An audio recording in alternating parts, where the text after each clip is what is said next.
I'm sorry, I forgot to find out what your name was. But the lady that asked the question about her little Chihuahua puppies, I'm assuming she pups are Chihuahuas.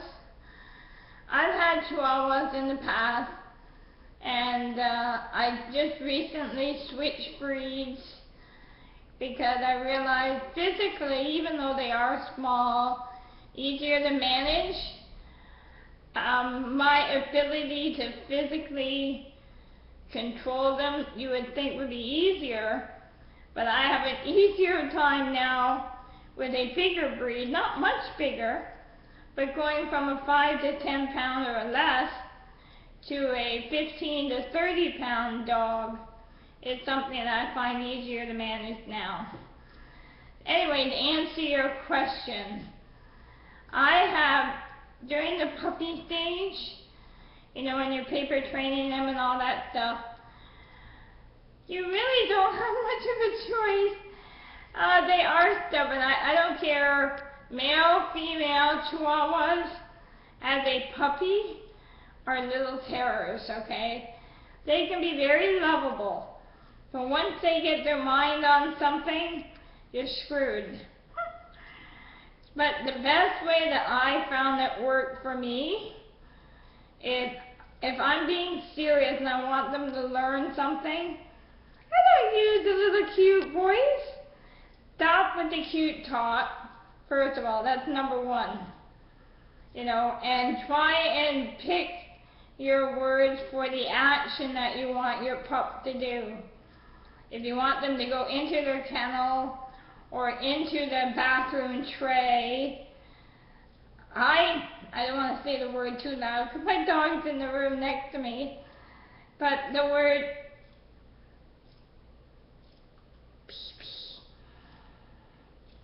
I hope you can hear that, or at least read my lip. Urinating. You know that letter in the alphabet? I say that letter twice.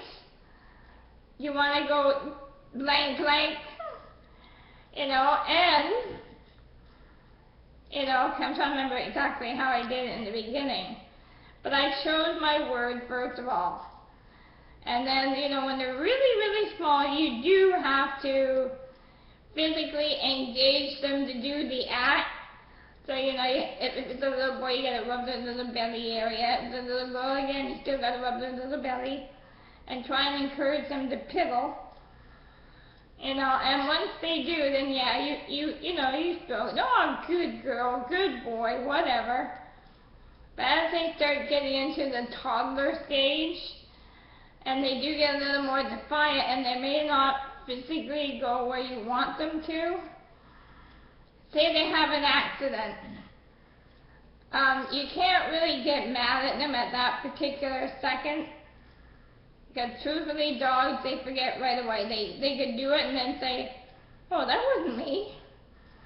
But what you don't want to rub their nose in it, but you do have to direct their attention to it, and then say your disciplinary word, and in my case it's the word bad, and you just say bad, bad, and the doggy's name, and then hopefully they do clue in. Now to get them to go physically where you want them to go, I ended up using a broom, a very soft, sweeping, wishes kind of broom.